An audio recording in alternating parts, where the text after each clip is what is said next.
let's take a look at some classic horror.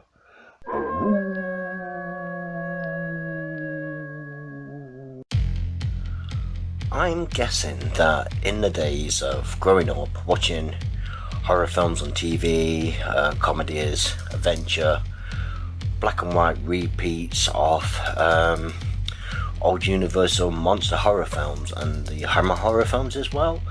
But for me, it was like the black and white films of like the Bela Lugosi and Boris Karloff, as Frankenstein, Bela as Dracula, the role he was infamous for.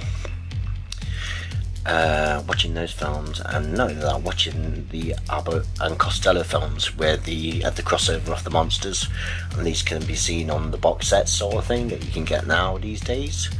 Been remastered on DVD and Blu-ray, so it's a nostalgic trip really, because like the older I get, the more further back I'm going again, I tend to find. And I'm not trying to jump on any bandwagon here, but it is Halloween, and I just like to say that I do love the Universal horror films, black and white films in general, and just stuff that, that's just simple to watch basically, and like mastering the filmmaking in the day sort of thing for these pioneering films, starting in 1931 for, was it Dracula that started it all off? Frankenstein was a very well known film as well. The only one I'm missing from my collection is The Wolfman, which I do have around here somewhere. But Creature from the Black Lagoon as well, the creature feature, late Universal horror spin-off sort of thing, and the tensions of like nuclear dumping and all the 50s kind of topics that would come up in cinema, the atomic age later on down the line, which Universal would jump on board of, and like I said, the Creature from the Black Lagoon, the Invisible Man. I always remember seeing the effects of that film and just thinking, wow, they are amazing in the day. Just how they can get somebody so to look invisible and take off like the bandages and have see-through eyes, and just looked amazing, I thought, in the day sort of thing, and just really good visual effects. And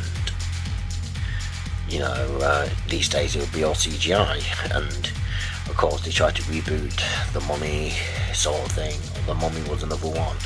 Just going back to what I was saying, they tried to reboot The Mummy from Universal, not talking about the Brendan Fraser film, I'm talking about the Tom Cruise one in about 2017-18 was it?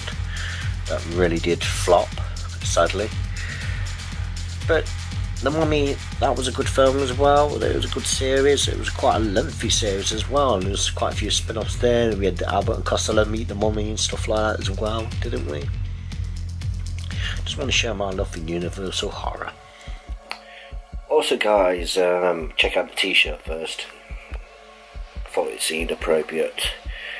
So if you remember the films like Monster Squad as well, which kind of reintroduced the Dracula creature, the Frankenstein monster sort of thing, and Creature from the Black Lagoon, Wolfman's Got Nard sort of thing, back in the day sort of thing. And during that time there was resurgence. There's always been remakes of these classic films over the years, and reimaginings and stuff like that, Bram Stoker's Dracula sort of thing, far from Bela Lugosi kind of portrayal sort of thing by Gary Oldman and all that. Well, what does normally come around go around, and you'll see these monsters on cereals in the day, cereal boxes, cartoons in Scooby-Doo, anything, the old cliched Dracula look sort of thing, the old cliched Frankenstein's monster, the Wolfman sort of thing. And I also missed off the Phantom of the Opera as well, which which kind of went on to influence films like Darkman again from Universal by Sam Raimi, and there were all kinds of films like that over the years that kind of came into resurgence sort of thing, and just amazing times. And like I said, I was influenced by Abbott and Costello and stuff like that. The first introduction to monsters before Freddy Krueger sort of thing, and Jason Voorhees. They came much later as a bit of a timeline sort of thing. So just my look at Universal horror.